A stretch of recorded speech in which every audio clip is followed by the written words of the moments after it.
Good morning. It's one of these mixed Highland weather days.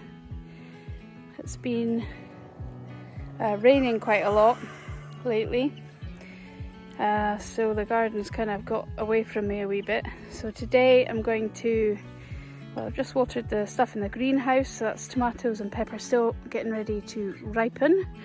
And I'm going to go and cut the massive wall of sweet peas down there in the veg plot and have an assessment of where we are with everything. There's some stuff that's just not worked this year, so I might just pull it out.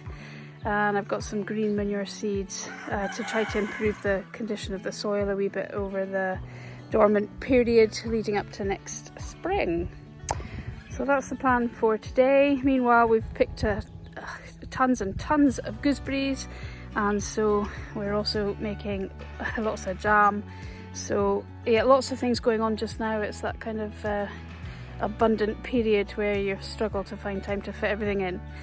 So that's today's chores, and better crack on.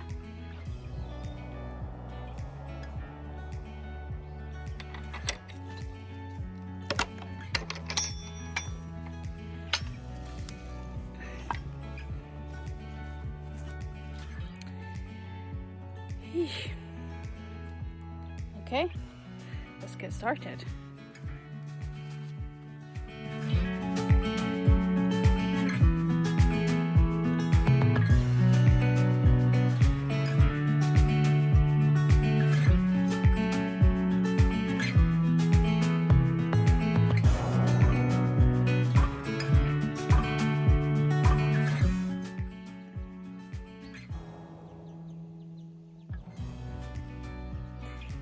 I wasn't going to win any prizes for these sweet peas, but they were beautiful. They still are going, in fact, so I think I'll carry on, take the rest of the flowers off, and then some of these that have already gone over to seed, I might let them dry out and then maybe keep them for planting indoors, getting ready to transplant out for next spring.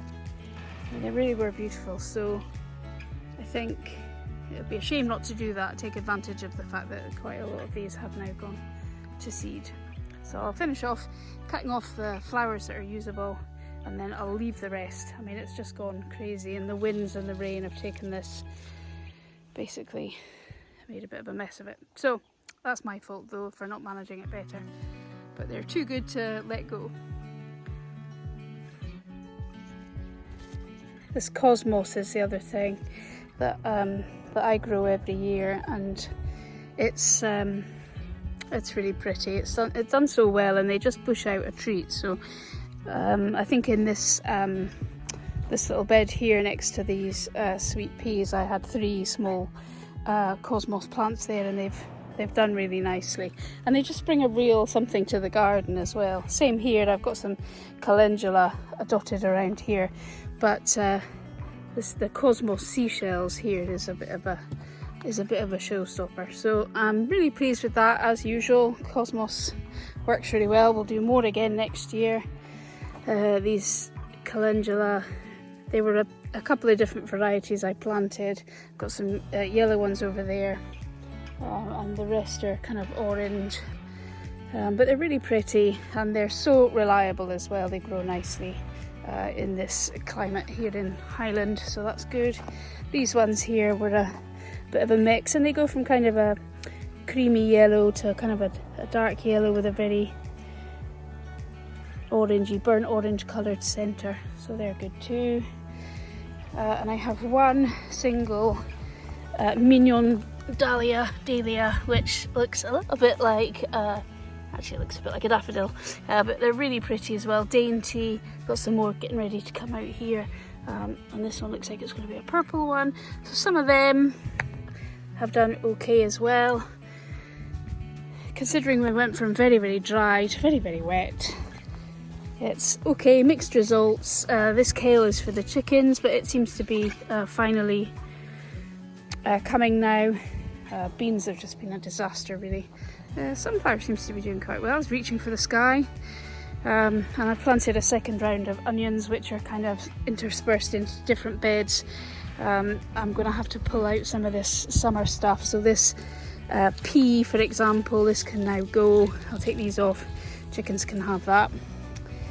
So just some general maintenance in here.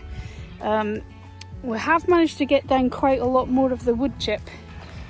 So we now have it extending all the way down the outside of the veg plot. I still need to do some weeding. But it's going to control the weeds for me within the walkway areas here, so that's going to be a lot better. And now you can see quite a lot of that has been laid. We still have the end piece there to do, and all along the outside row of the garden here will also be laid to wood chip. So that's the plan. So hopefully get some of that membrane down today, and then we can crack on with getting the chips down. I'll just keep getting pulled back to these. They're so gorgeous. Peas, summer peas. Well, actually they were spring peas.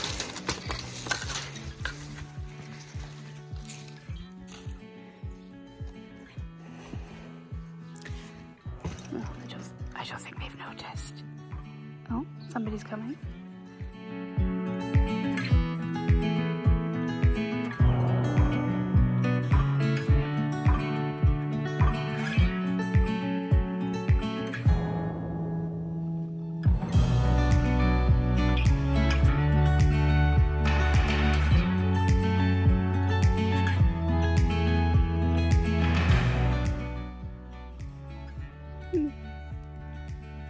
Not bad.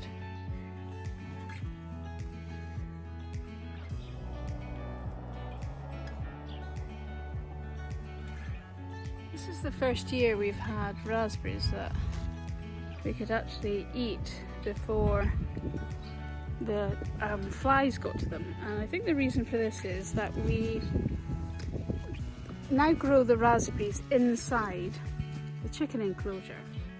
Now obviously they can't reach up here, but they have kept the fly population down. So I think we'll continue to do this. We've harvested quite a lot already, like enough to make jam, which we never, last year we were lucky if you'd get enough ripe ones to just eat, although they don't very often. They're so juicy, they don't very often make it back to the house. They sometimes just make it into my mouth.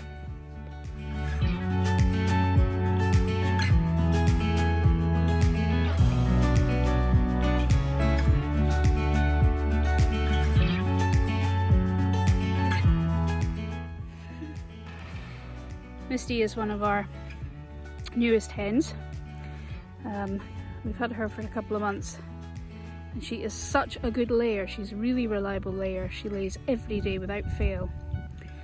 But she's still quite timid. She's definitely the bottom of the pecking order. She sleeps on the ground in the hen house where everyone else sleeps up on a roost. So she's the lowest of the low, but she's one of my favourites. Along with Bluebell, who also lays very reliably.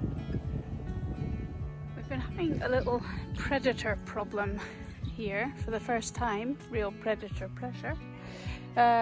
So we have a couple of night cams that we put out. They're just cheap trail cams, but they're quite interesting to see what comes into the garden. And so this is what we saw.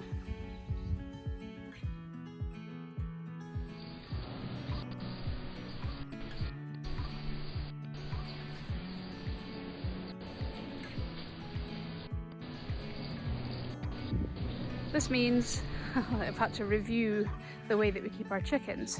And what we actually have here is we have ordinary chicken wire, but a good quality chicken wire, but it goes right up to the top of the fence, and then we have a line of stock wire across the top, and right over the top of the entire enclosure is this chicken and duck net. So it's like a